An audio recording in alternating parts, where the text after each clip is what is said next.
Hi, everybody. This is Charles Hoskinson broadcasting live from warm, sunny Colorado.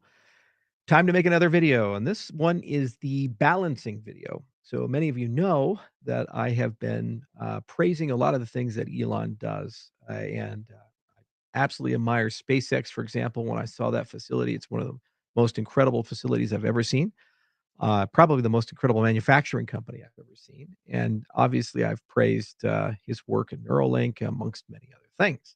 But in the interest of fairness, I do want to say the other side. And I saw a video the other day that I think actually really epitomizes the nature of one of the most complex people around. And so this one is from Charisma on Command. They have this nice little YouTube channel. And let me select all so I can share that link. And I encourage people to watch it because there's really 2 Elon Musks. There's that list right there. So, one of the Elon Musks is the one that's the brilliant, incredible inventor that does all these amazing things and allows people who, have brain damage or spinal damage to be able to walk again and, think to text and, it takes us to Mars and builds battery-powered cars.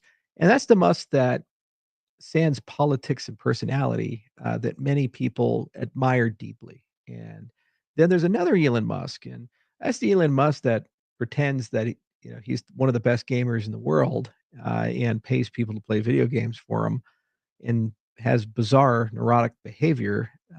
Calls a person over Twitter a pedophile, who's just getting involved with the cave and the Thai kids, and wants to be the main character of everything, and doesn't do so well with criticism.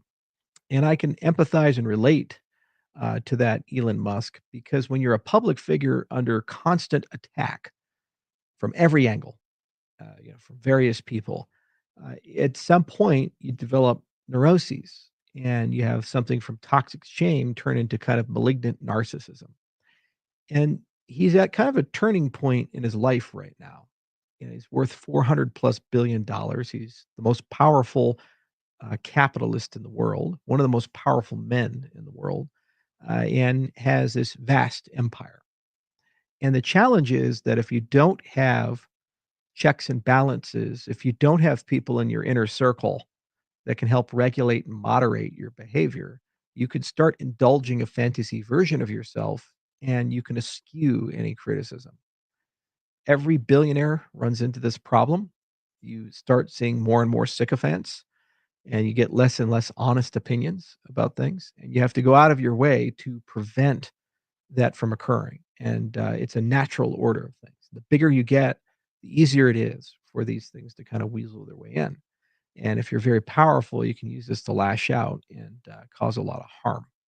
Now, when you start doing those things, the people then start focusing on the perverse behavior as opposed to the accomplishments and the intent. And I've had this issue myself, and there's a ton of things I wish I could have gotten a do-over with, and I'm constantly having to moderate and regulate, and sometimes I go too far on one side, and I have to pull back a little bit. Like, for example, I was getting a little caught up with the whole, Trump tariff thing because I was like, "It's a negotiation tactic. We're having fun with it." Then I had somebody reach out to me who was Canadian and said, "Hey, that's offensive. Cut it out." And I thought about it for a bit. I said, "You know what? He's right." Uh, Yeah, that was offensive to the people. So I apologized, went to Twitter. When you start going to the malignant narcissism side, you double down on all these things and you can never back off for these types of things. And some cases you have to double down, like when you think somebody is dishonest or something criminal is happening and you think there's a bad thing, even if it's unpopular, you take a stand and you say that I believe this and I'm sorry that you feel differently, but I feel that there's a problem here. But in other cases, if there's a legitimate difference of opinion and objectively speaking, both sides are valid, then why would you double down and attack people and harm people? It doesn't make sense in that. When you get to the malignant narcissism, the only opinion that matters is your own, and any other opinion is wrong. And I think that's why people who have Elon derangement syndrome, along with Trump derangement syndrome, they do see these types of things. And unfortunately, they focus so much on those things, they can't see a nuanced picture. Person in power over anything of substance is going to make decisions you like and support things you like, and decisions that you despise, you think are terrible decisions. For example, many on the left absolutely loathed George Bush when he was president of the United States. And if you took his name out of it and you explained the purpose of PEPFAR to them, they'd say that was a universally good program that saved millions of lives throughout Africa. Then when you put his name into it, oh, it must be bad because it's not about the program, it's about the name. It's the same for Obama. There were dozens of decisions made during the Obama administration that were universally regarded as good ideas amongst the many bad ideas. And if you put his name into it, they all must be bad. It's a derangement syndrome that we develop because it's a modern method to delegitimize ideas and people and to try to take power and move it from one table to another table. And we get caught up in it and we lose humanity. Reality is, all human beings are deeply nuanced people, and they have a shadow side, as Jung likes to say, and they have a light side. And every person is capable of evil, and every person is capable of good. Even the most despicable, harmful, terrible people in the world, every now and then can do a good thing. And politics is about collapsing nuance into boxes. And either you're in box A or B or C or D, and team sports. So once you've picked a box, then you live in that box forever. And here's the thing, it's like this right here is a great example of the box collapsing. Being keenly aware that sometimes you exhibit behaviors and having an intellectually honest conversation about it. This person right here, he's putting me in a box. And that's what he's doing. So he's proving my point about where we're at and how we talk about these things. So the key to get out of this is to remember something that Henry Kissinger said about Nixon. Could you imagine how great that man could have been if people actually just loved him? And Nixon was a victim of being in the crosshairs of so much hate for so long that he became paranoid, bitter, and he lashed out, and it ended up being his undoing. And I see a lot of that in Musk. There's a greatness there to motivate people to achieve greatness and coordinate at a scale we've never seen before in humanity. Getting people to work exceedingly long hours towards a very focused goal is a skill set unto itself. And that is one of the most valuable skills in human history because those are the people who get the rockets, lead the armies, lead the nations, actually get things done. But just because you have that skill doesn't excuse bad behavior. And there's been absolutely all kinds of that throughout Musk's life, and some of it through my own life. So I did want to make a video on the other side of it and say to those who don't like Musk, I hear you. I really do. And don't think for a moment that I'm beholden or captured. And just because Musk does something, I agree with it and I think it's great. Think that I look at everything on a case by case basis. And the very first thing I ask whenever I see an event occur is why did they make that decision? And I would highly encourage you to make that same thought process a part of your thought process. You have to take a step back and say, why is that person saying that? And you know what? Pull out a white piece of paper and write it down, and just write it on a sheet of paper. Some brainstorming thoughts. Are they saying it because they believe it? Are they saying it because they've been paid to say it? Are they saying it because they think it'll benefit them in some way? Are they saying because they want you to like them and they want you to just basically hear what they want them to think that you're on their side or something and they just want power? Is it sycophantism? You know, every time you hear something, you always think of it this way. And oftentimes, when you take that minute or two to kind of dissect that statement, you really think it through, you start getting to the root cause of things. And you'll find that some of the most polished people and confident people in society are not actually that competent and actually don't believe the things that they say. They just basically got really good at rhetoric, really good at relating, and really good at shadowing and all of these skill sets that exist to basically build relationships with people. but they couldn't care less if they were selling potato chips or computer chips, as long as they're selling chips. That's the reality of it. So, dissection is super important, and once you've kind of gotten to that, if you're viscerally opposed to what they're saying, you have to ask yourself, are you viscerally opposed because you're intimately connected to that thing? And if you're not, why do you feel so strongly about what that person is saying? Why do you feel that, like that in your heart? This thing, like, and you just, why do I feel this? And what you'll find out is you're probably the victim of propaganda. Propaganda's sole purpose is to persuade people to hate or love things they have no familiarity with. Vast majority of Americans didn't think too much about tariffs until the last week. And now, because we have boxes and teams, people have to pick a box.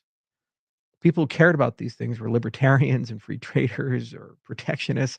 They were very academic arguments, but for the most part, you wouldn't have an opinion about it. But now you have to. And propaganda comes in and it convinces people to think one way or the other way. Vast majority of people didn't think too much about government transparency. Now we are, and you have to pick a side. Or USAID. How often does that come up?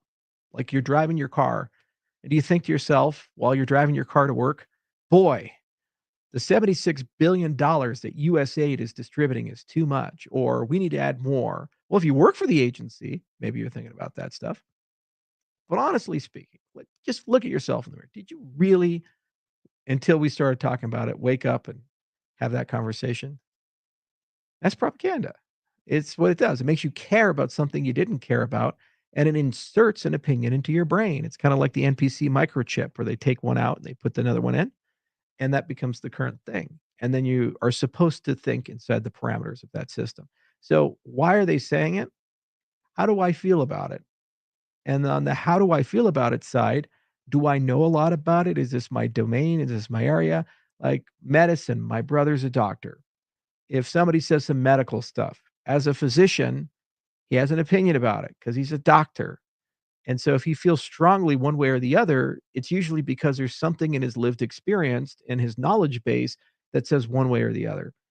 Now, if somebody comes up and says, I firmly believe that dark matter is doing this in the universe, my brother probably doesn't have a very strong opinion about that because he's not a physicist. It's not his area. It's not his domain. Same for me. I'm not a physicist. I couldn't care less what dark matter is doing. Maybe I'll care one day when I'm selling it and tokenizing it, but at the moment I don't. Now, what if like your opinion on dark matter has a lot to do with a space program that financially benefits Elon Musk? And suddenly every single American is going to have a very strong opinion about dark matter. Go figure. And they're going to be fucking experts on this shit. And they're going to wake up every day and have a lot to say. It's propaganda at the end of the day. So why do you feel the way you feel? How do you feel about it? Check yourself and be intellectually honest. On a scale of 1 to 10, how much do I know about this issue? And don't Dunning-Kruger it. How much do I know? If you want to really check yourself, go to ChatGPT and ask it to write a quiz for a basic understanding of that topic. 10 questions. Take the quiz and see how well you do. And if you score less than 50%, what right do you have? What right do you have to have a strong opinion about that if you don't even have a basic understanding of how that works? You're susceptible to propaganda.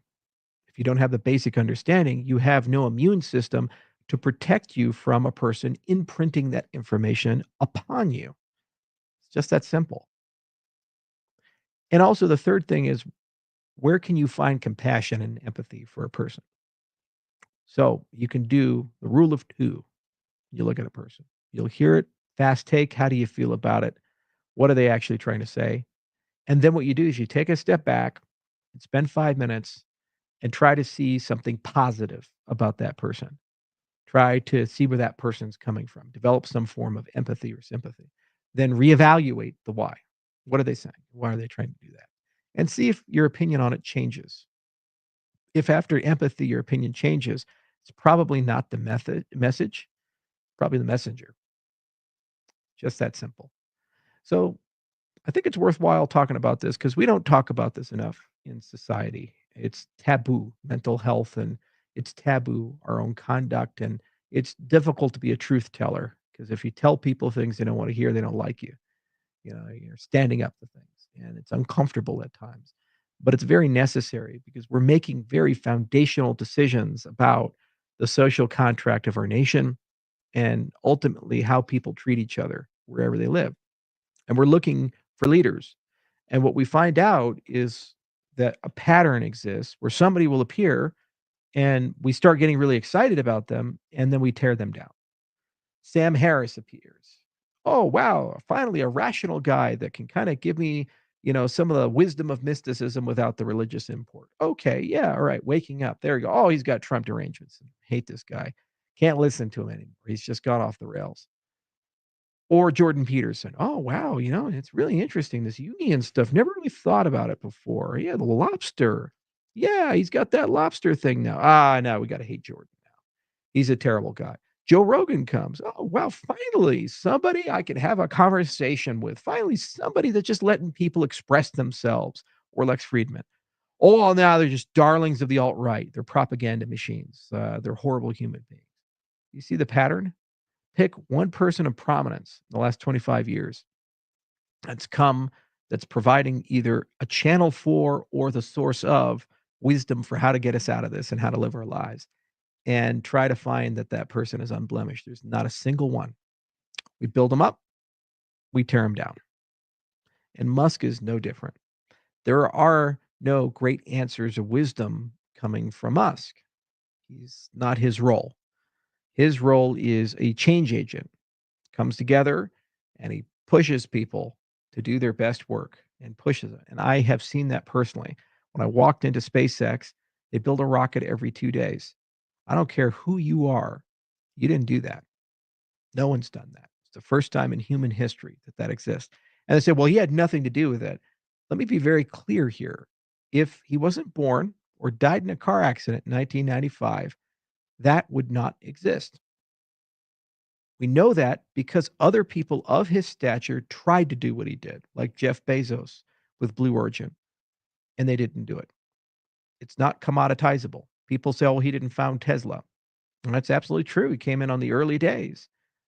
But look at the 1,000 other battery powered car companies then. What was the X factor? What was the difference there? There's something in his skill set to hire and inspire people to do great work. And if you disagree with that, you disagree with that statement, you have to take a step back and say, are you disagreeing with that statement because of an objective fact based reality? Or do you disagree with that statement because you personally distaste the man doing the work? You dislike that man doing the work. I have severe grievances with Bill Gates. I think that some of the things he's doing are foundationally unethical. For example, when he subsidized research to genetically engineer mosquitoes to vaccinate people, that's not a conspiracy theory, it's in Nature magazine, Nature. That violates the entire doctrine, medical ethics, informed consent. You cannot give informed consent to being bitten by a mosquito. You can't. It happens. That is the worst invention ever. And he funded the research for that. I think that's so bad. But I do acknowledge Microsoft exists. It's one of the greatest companies ever built. It's worth trillions of dollars. It's influenced everybody's lives. This video is being shot on a computer running Microsoft Windows. And he's one of the greatest businessmen of his generation. What he was able to accomplish from 1976 to 1999 has never been achieved in the software industry and probably will never be achieved again. And that was in large part due to his leadership and his drive. So both those things can be true at the same time. An admiration for how extraordinary a person was in navigating markets and winning, but at the same time, a personal distaste for the conduct and activity. I can hold both those thoughts in my mind at the same time. And the same can be true for Elon Musk. He could be doing great things, but also be susceptible to sycophantism and malignant narcissism. And we're seeing that. And we're seeing more and more of that because he's getting rid of people in his inner circle who hold him accountable. And he's embracing a public image. As a public figure myself, not at that scale, but certainly one, I have a million Twitter followers. I get recognized on a daily basis. I was at World of Concrete, person ran into me, took a picture with me. No matter where I go, at this point in my life, people do recognize me. And I've been in Mongolia, camel herder recognized me. Okay. It is very easy to start believing the positive and negative things that people say about you. And people build me up and say I'm super smart and super capable and I have all these special skills and knowledge and so forth. It's very easy to embrace all of that and play into it.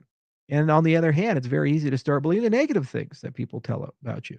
You're fat, you're balding, you're stupid, you're a dropout, you're this, you're that. And by the way, it gets repeated again and again and again and again and again and again and again and again and again. You know what? It does have an effect on you. You wake up, just about to take a shower, you look at yourself in the mirror and you say, "Yeah, I am kind of overweight. Thanks for letting me know." You don't think it's going to affect you, but it does. And it guides your behavior in some ways and some healthy ways, like, yeah, maybe I should go to the gym. And in some cases, unhealthy ways. And it can manifest itself and it makes you wanna go to the other side because if all the negativity is there, it hurts you deep at your soul, and your comfort is to embrace safety, and the safety can come from the fake version of yourself that's there, and I see that in Elon Musk, I really do. The guy had a hell of a childhood. It was hard. His father is a terrible person. If you look at the statements he makes, the associations he had, and I couldn't imagine how difficult it'd be to grow up in South Africa during the apartheid time and when they're going through that whole transition and just all the chaos of it. And also being autistic, not having appropriate social skills and being in such a harsh environment. Imagine what his school life was like. He was probably beaten up every day and he'd come home and instead of having a warm, loving, caring environment, you have a family that says, "Suck it up, buttercup," and you internalize all of that. So you carry that with you, and you get to the other side of it, it manifests itself in bad ways. It's tough.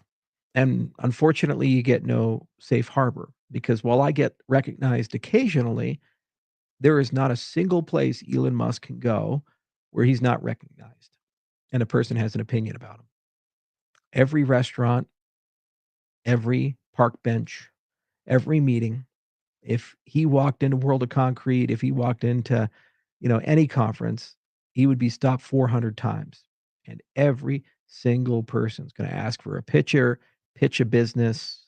Every single person's going to have an opinion. Some people will lash out and yell at him. I've had a toilet paper roll thrown at me once, say, "Hey, shitcoin scammer." I've had these things. And him, it's 1,000x over that.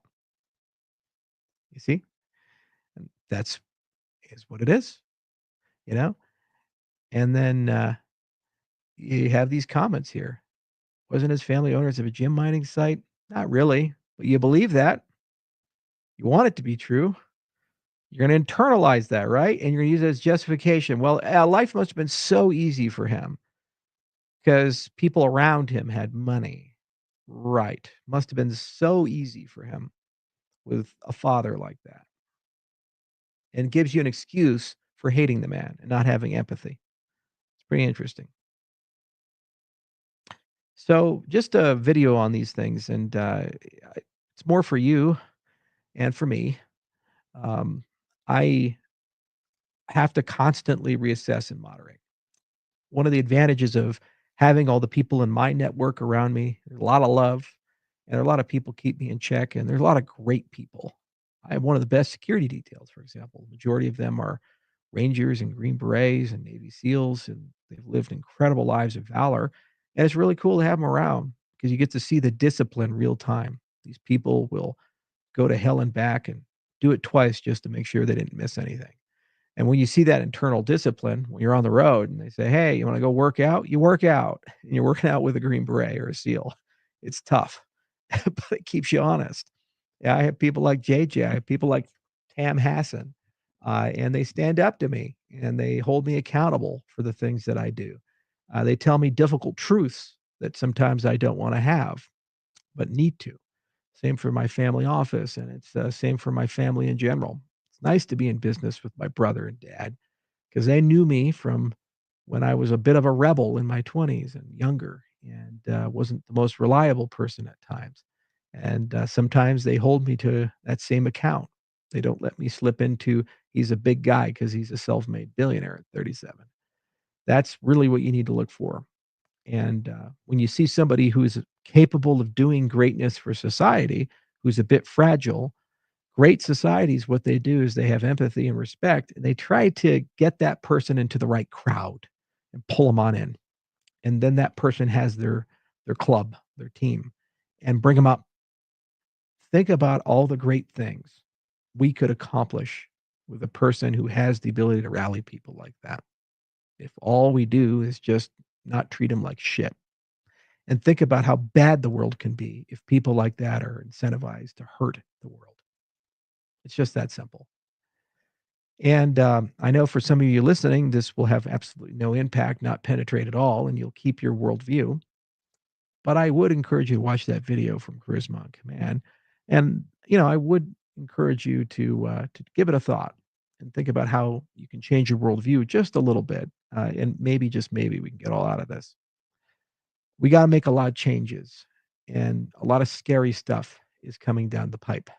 Being in multiple exponential technology fields at the same time, I'm having a front row seat to what AI is doing. I'm having a front row seat to what synthetic biology is doing. I'm having a front row seat to where medicine is going. I'm having a front row seat to the blockchain space and all the stuff that's happening there. And it's creating a lot of deeply uncomfortable conversations that need to be had. The case of AI, the role of people in the workforce is being questioned, and that's gonna become a big deal with humanoid robots in just about 5 years, and person who runs a construction company, I feel it in my bones. I really do. In the case of synthetic biology, we're about 5, 10 years out from artificial womb technology, and I know I'm gonna be walking through a warehouse at some point, and I'm gonna be looking at artificial exowombs with animals inside of them. Can be people too. And there's always a good side to this technology. Like, for example, a gay couple that wants to have a kid. There you have it. Or a woman who has a problem. She's too old or, has a medical issue and can't have a child. There you have it. Now that couple can have a child. But there's certainly as hell a horrific dystopian side to that. The same for AI. And when you look at where medicine's going, I'm keenly aware that immortality is achievable. We have a product we're working on right now with hyperbarics and mesenchymal stem cells that we actually think will probably reverse aging by about 10 years. And we're going to be entering FDA trials this year for that product. Should that be successful, that is the entry point for a platform that not only can we build on, others can. And as that stack evolves, we'll reach longevity escape velocity. I'm not naive enough to believe that this is going to be ubiquitously accessible for everybody. So suddenly the rich people get to stay around a lot longer than the poor people. What does that do for society? So we have a front row seat to these things. Blockchain has completely reevaluated our relationship with money. Just has. I tried so hard in the early days, so hard for Ethereum when I was still around there. And despite what people write, I worked 90-hour weeks and we were scraping along for the hope of raising $18 million, for the hope of it. Now, meme coin comes out, it's worth billions of dollars and it's just vacuous. And Cardano's gone from nothing, $72 million offering in Japan, to a $30 billion ecosystem, and people say that's a failure. Money, the relationship we have with it is weird. The expectations we have are weird. The creation of fake wealth and tokens is weird. What does that do for society when people spend their entire life to save $500,000?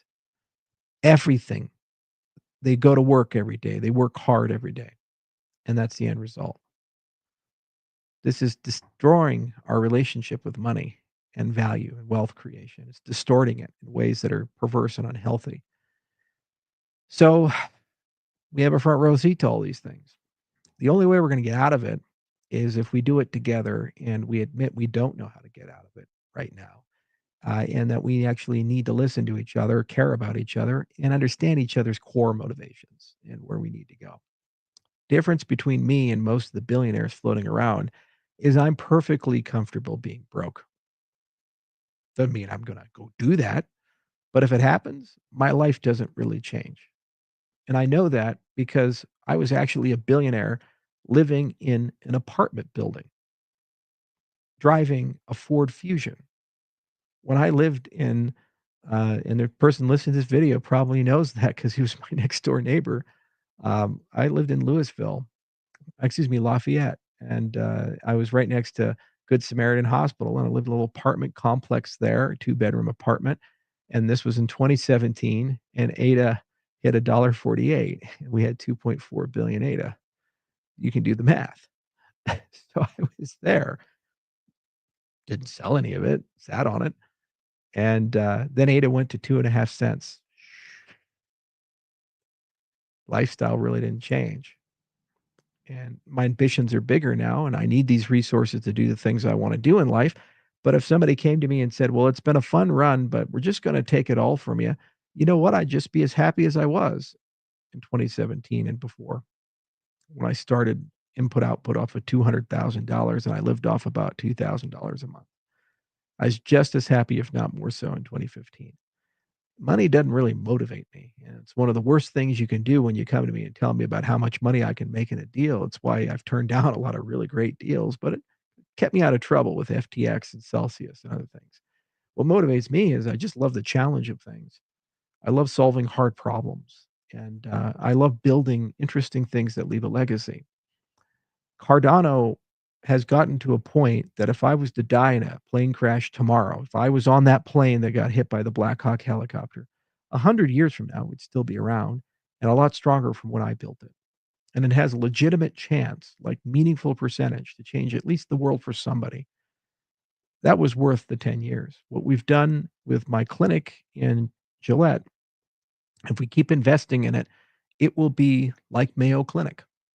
In fact, it's not lost on me that Mayo Clinic was started by a father-son team, and, my brother's named William, I'm named Charles. The son was a surgeon, and his name was Charles William Mayo. How about that? History rhymes, doesn't it? If we keep investing, 100 years from now, that'll be a medical institution rivaling the size of Mayo, and it will transform the lives of millions of people throughout its legacy. Proud of that. That's the stuff that I live for, and that's why I don't care too much about the day in and day out and the volatility of things, and I say price doesn't matter. I hope that gives you a sense of my motivations. And maybe you think the opposite. Okay. Well, what basis do you think that? Because you've met me, you've spent time with me, you've worked with me, you've actually seen the output of my labors, or because you read a book from a person who's never really met me and spent time, or because you heard something, or because my politics don't agree with your politics. Do you even really know my politics? Who did I endorse in 2024? Who did I endorse in 2020? Who did I vote for in 2016? Do you really know that? You just saw a tweet and you collapsed me as a person into a one-dimensional stereotype. A lot of you listening do the same for any public figure, whether it be Obama or Trump or Kennedy, whatever have you. Why do I support Kennedy so much?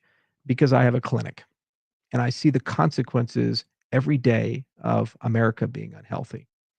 I see it on the faces of children and old people alike suffering in my waiting room, dying in pain, low standard of living. I see it on the faces of their relatives watching the people that they love die. We have a chronic health epidemic. It's the worst it's ever been for any country in human history, right here at home. And we will not spend our way out of it. There's a fundamental problem with our food and our lifestyle. It's poison. And every single person who has led health and human services since its creation has been part of that problem. They created this. It's not a partisan issue, it's a deep state issue. And this is the first time ever we've had somebody who's telling the truth that our food is poison and it's killing all of us. the first time ever. That's why I support the man. That's why I messaged Nicole Shanahan and I said, I got your back. That's why I messaged Kennedy and said, I got your back. If people vote against you, we'll try to get them knocked out of office because it's not okay to vote against making America sick. Why do you hate Kennedy? Oh, he's a vaccine of this and that and the bear and the park and all these other things. Okay. All right. You know, because that's what you were told. Did you read any of his books? Oh, they're all pseudoscience. Did you read them? Did you look at them? Did you look at the science? Did you look at the citations? Did you look at where it came from? Did you look at all the lawsuits that he won? No, no, I didn't look at it. I don't need to know because the New York Times told me. All right, yeah. Yeah, did you look at the pharmaceutical donations on the other side of it? And if these people are such moral authorities and they're always so right, tell me why do so many people have diabetes? Why do so many people get cancer now? Why do so many people have heart disease? Oh, everybody's just fat and it's all these things. We didn't have McDonald's in 1950. We didn't have fast food. We didn't have lots of fat in our diet. You're telling me that if I went into a diner in 1935, it'd all be fucking health food? You honestly gonna tell me that? And then compare the diabetes rate and the heart disease rate and the cancer rate between then and now. Really? It's all the processed garbage. And the people that are attack that man are the people that make billions of dollars off that processed garbage. That's why I support him, because he has the courage to take that type of incoming. Imagine that. To have your own family call you a monster. Imagine that. To have your darkest moments when you're an addict be used against you while you're trying to go in and help people save lives. That's character at the end of the day. And having met the man, spent time with him, getting to know him, I know he has that character. I really do. So I support him. I fight for him. Not because I believe everything he believes, not because I'm a blind, doe eyed supporter. It's because I see the consequences of what happens if what he wants to happen doesn't happen and how bad it is for so many people. And I live it every single day, as do the 40 providers at my clinic. So that's why I support them. I know a lot about this issue. That's why I feel passionate about it. I don't know a lot about the politics of South Korea. So if you come to me and ask me who should be the president of that country, I don't know. Whoever works for Samsung? I don't know. Do you know? If you're Korean, maybe you do. I really don't. So I don't have a strong feeling about it. If the election comes by, I'll be like, oh, that sounds cool. Named Kim. Cool. That's about it. And so I know enough to know what I don't know and moderate myself in these types of things. And I also know that I could be just as susceptible to propaganda as anybody else. And you guys listening, you can see that. You know, absolutely. If something comes from Bernie Sanders or AOC or any of these people, I have a visceral negative reaction to it because I am holding them accountable for the bullshit they spew. But let's be clear here, politicians are in the bullshit business. They own cattle, comes out of their ass every day. And yeah, why do I have a negative view of Bernie? Because I know he's going to vote against Tulsi Gabbard, who's another good person. Her entire career as a Democrat was scuttled because of her support for Bernie Sanders. That's what caused the skiff. She was a Democrat congresswoman, and she backed Bernie and said the DNC was rigging it for Hillary Clinton. She carried water for him, and he's going to vote against her because that's the party line. How can you look at that type of conduct and ever trust a person like that? So when he says something, I have to check myself. I have to say, God, am I discounting that because of my personal distaste for his character? He's probably right about certain things in fairness and other such things. And even though he's absolutely hypocritical about a ton of things, like his war on the wealthy when he lives in 3 homes and makes tens of millions of dollars, baiting all of us to hate rich people when he's in that class, he's absolutely right. Same for Elizabeth Warren when they say certain things. The remedy is different, but at least they're bringing some attention to the issues, and I can acknowledge that. as a person. I can't, but I have to check myself. And why I love AI so much is it's the ultimate check before you try. Every time I see a meme now, the very first thing I do is I grab a picture of it. If it's a political meme, I put it in Chat GPT. I say, fact check this. Find some data to back this up. Give me the whole story. Give me both sides of it. Takes a second. But you know what? That one check gives me infinitely more context than I ever had before. And it removes me from myself. You should do the same. So, this is a little video about Musk, the other side of it. Great degree of empathy. Super fan of a lot of his work. Not such a fan of some of the other things. And like all humans, he is complicated and it is a mixed bag. And a little bit of an elaboration of my personal experience. So I'll give that all to you. Food for thought. Let it dwell, let it percolate, and hopefully it gives you a better sense of where I come from. Thank you, everyone.